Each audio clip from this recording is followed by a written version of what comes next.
Even at its new higher price, the value proposition of the Meta Quest 2 is undeniable. Like Mark Zuckerberg or hate him, it's the best bang for the buck VR headset out there.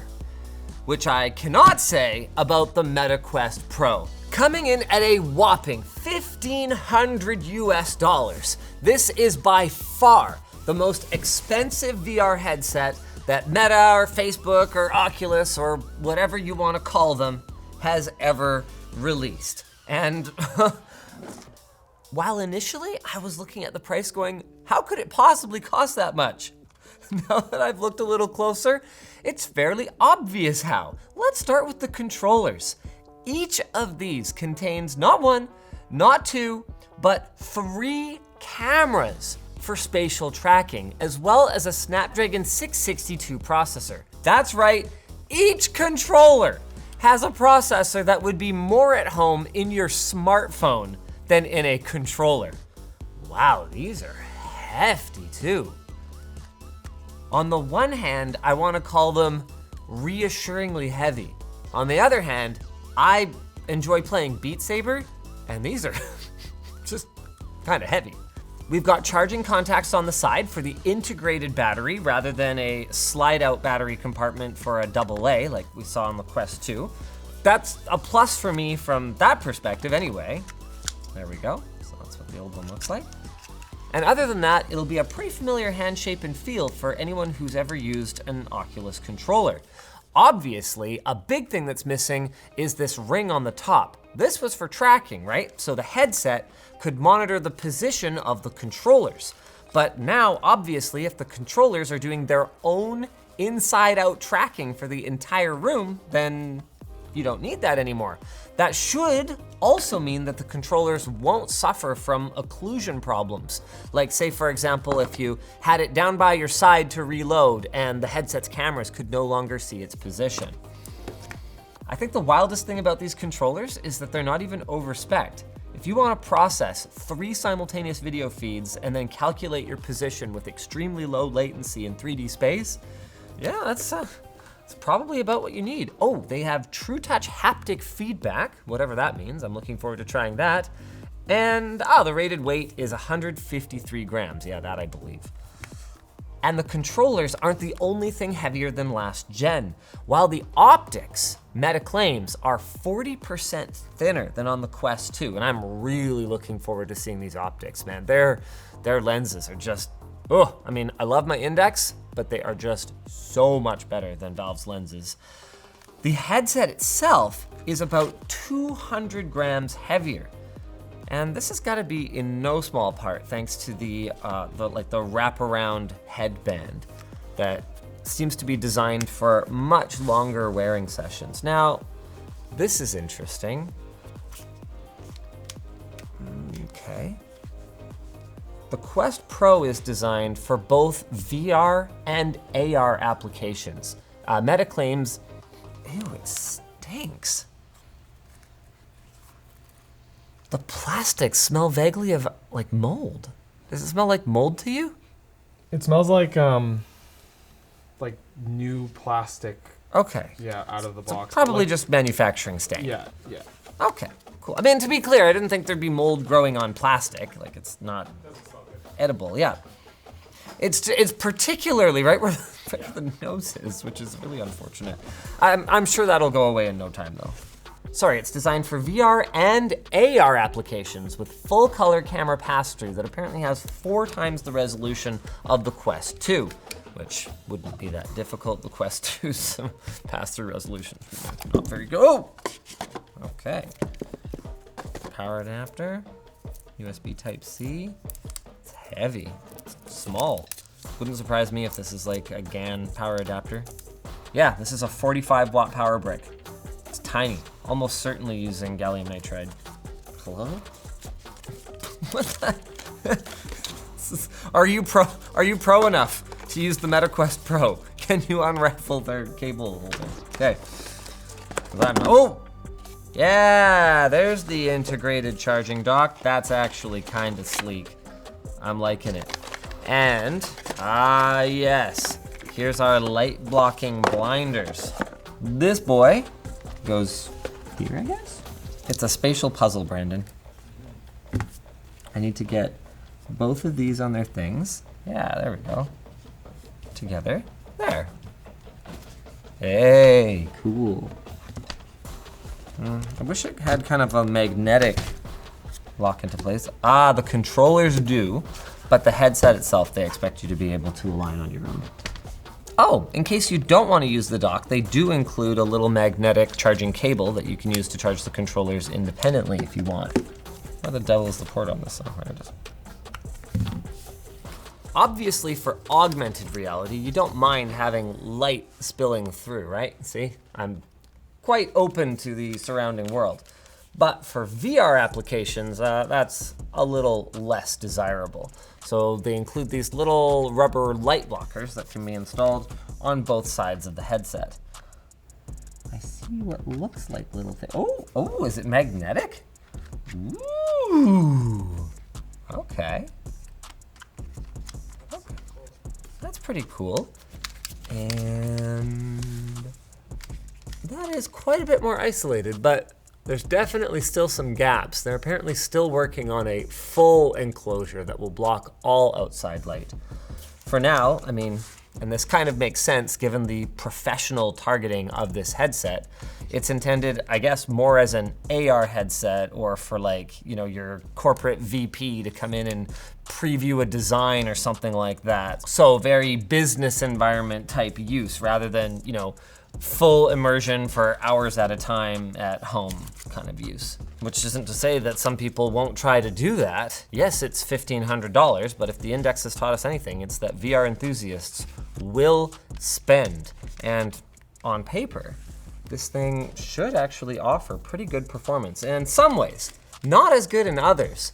So one thing that Oculus has done well here is the resolution of the display. Apparently they're using a quantum dot LCD with 500 local dimming zones, which should give it outstanding contrast compared to a regular LCD display. But it only runs at a maximum of 90 hertz rather than 120 or 144 hertz, like some other headsets on the market. What I suspect, though, is that thanks to the individual 1920 by 1800 resolution displays, one for each eye, the perceived realism is likely to be pretty high. They're claiming 37% more pixels per inch and 10% more pixels per degree. So it actually has a wider field of view than the Quest 2 as well. Oh, I haven't even talked about all the cameras on the headset itself. 1, 2, 3, 4, 5. These work together for positioning as well as mixed reality pass-through. We've also got a 3.5mm headphone jack, built-in speakers that I am hoping are a lot better than the Quest 2, which does not have good speakers. Volume control button, another 3.5mm jack, so you can just have a dedicated cable per ear, so you don't have to run it around the back.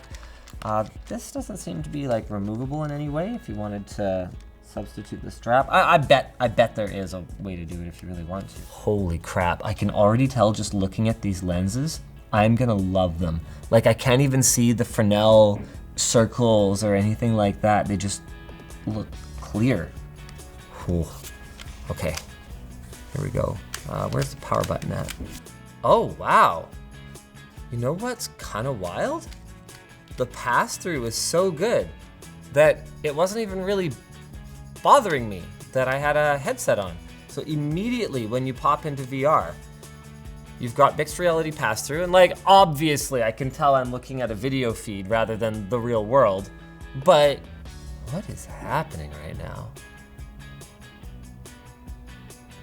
It's just that the tips of my fingers are gray, so it almost feels like it's tracking my hands. I've not done really a ton of research on this at all. I just wanted to experience it. The other thing is that unlike other objects that move kind of naturally, my hands kind of like judder around. This is so trippy because it's not just passing a camera feed back to me. When I occlude an object behind something, right? Like if my hand's in the way, it actually distorts the lines of that object because what I'm interfering with is the real-time 3D map of the environment that the headset is creating. So like this microphone that's pointed towards me, for example, when I move around it, it kind of like judders around because it's being 3D mapped. It's not just a 2-dimensional image that I'm looking at. Ooh, I'm getting a bit of a headache. Not gonna lie. Okay, I think I'm recording. I have a little red dot, so that's good. Oculus claims 1 to 2 hours of battery life with the headset, and then 2 hours for a recharge. So I've got about 50% battery. That should give us plenty of time to try some stuff. They can accommodate interpupillary distance ranges from 55 to 75 millimeters with continuous IPD adjustment. That's a lot better than the Quest 2. To be clear, I have to blow up the text like this big, okay, to be able to read it inside the headset, but I can do it. They've got 3 eye tracking cameras, and this I'm already noticing. Certain parts of the setup will track where you're looking with a little dot, and it's exactly where I'm looking. They've also got 2 face tracking cameras so that your facial expressions will be transmitted to other friends in Horizon or whatever.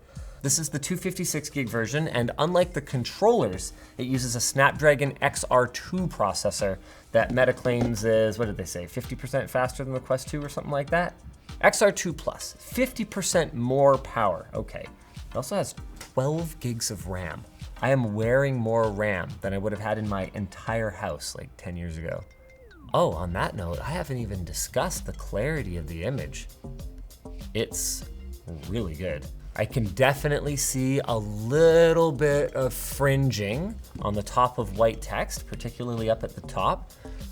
Definitely tolerable. A little bit of yellow fringing at the bottom, a little bit of blue fringing at the top. But wherever I'm actually looking is extremely clear, very focused. And that actually brings me to another feature that's supported by the Quest Pro, foveated rendering. Because it can track where your eyes are, it can actually render anything outside of this narrow spot where your vision is sharpest at a lower resolution, which dramatically boosts performance. Quest Link is supported, so you could use Steam or whatever else. Okay, we have to do a fit adjustment in order to go into Horizons. Adjust lens spacing towards 64. What, like, how do you, ooh, okay. Oh, wow. It makes you set your interpupillary distance correctly. Move the headset up. Okay, it wants it higher on my face. Move it up, move it down. Okay, placement is good. Okay. Okay, well I didn't really change anything. Oh, woo. Okay, we're headed to Horizon Worlds. Preparing for visitors. No, I'm just, whoa. Meta Worlds is currently only available in English. Okay, okay. Hello, and welcome to Horizon. Ready to get Speakers started? are better. They're not very loud though. Like I have them maxed right now. They're not super loud. Looking good. I am sad.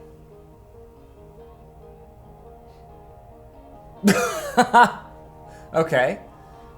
That is not bad.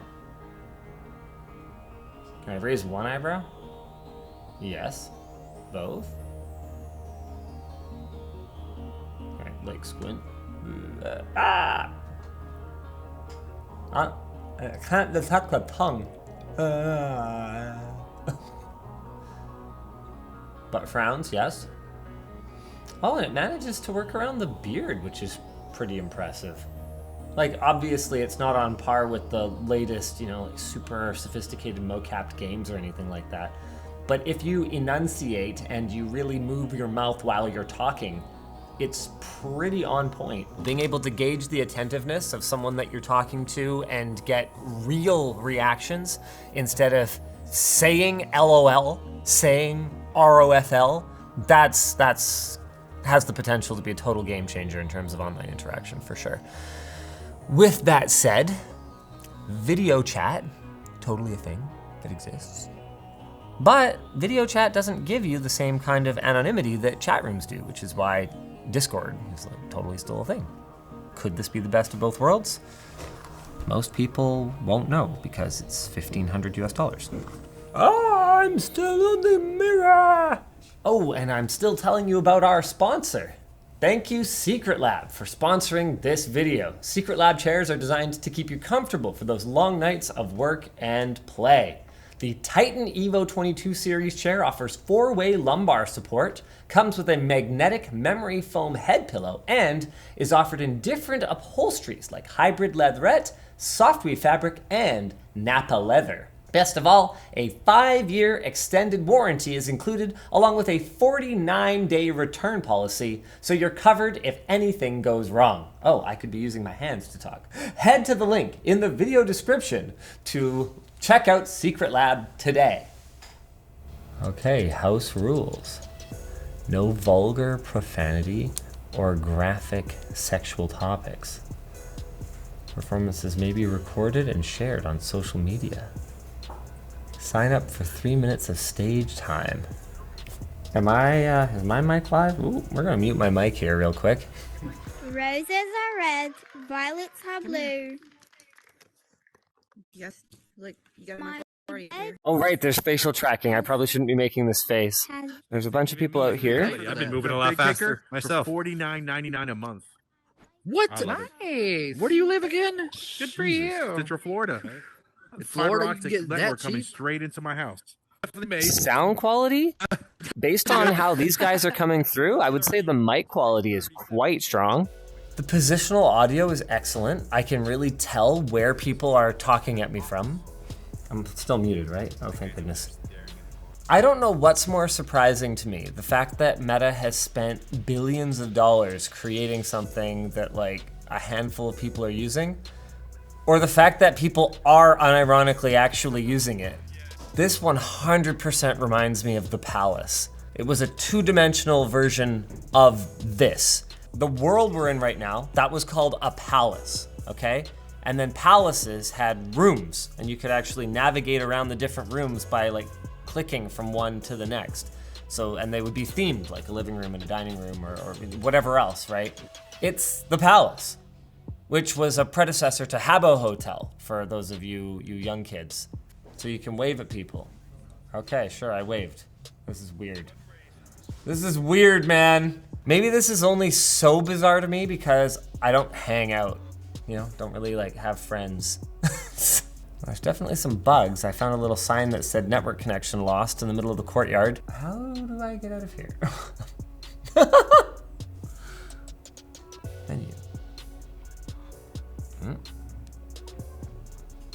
Unable to load content. Bleh. Okay, worlds. Network connection lost. What are you talking about? What are you talking about? I can see people moving. Unable to load content. Come on, are you serious? Network connection lost again. Headset power is low. Please plug in your headset. For crying out loud. Whew, given that the way people seem to use this is to stand around and have long conversations, that hour or two of battery life could be an issue. Today's 100 most visited worlds. Action Island Sandbox. Oh, okay. This has 7 out of 8 people here. We're traveling. Is there like a weapon? Oh. Okay. Insane. I'm about to Metaverse game. I'm sorry, I'm everywhere right now. How do I reload? Oh, okay, I reloaded.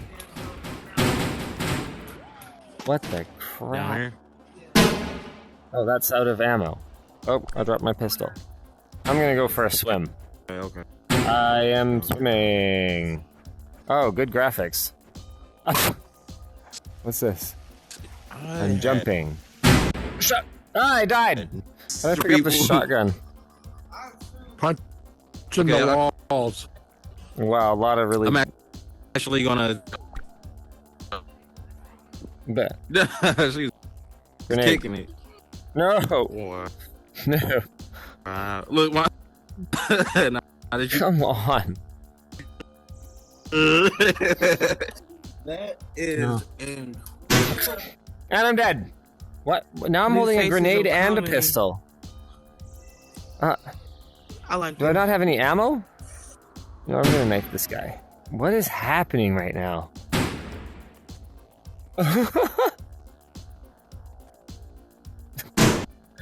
And I'm dead! I can't put this gun down. So I can't press my thing. much better than the Quest 2. I didn't think we'd get inside-out tracking this good. Then again, it never occurred to me to put phone processors in the controllers themselves so that they could do their own inside-out tracking. Yeah, sure, it's mobile graphics, right, compared to rendering on a full PC. But like, man, these lenses, it's so clear. Almost no screen door effect whatsoever. I'd love to see this thing hooked up to like a real machine. Mark, you got some kinks to wrinkle out. Hardware feels good, very expensive. Overall, more impressed than not impressed, but there are definitely some game-breaking bugs, both in Horizon Worlds and with the product itself. The battery life being only 1 to 2 hours, and we saw that in action. It's a little rough. And the product feels a little incomplete overall, not even including light blockers for the bottom. This is ShortCircuit, so we don't really draw conclusions, but those are my impressions. Make sure you subscribe.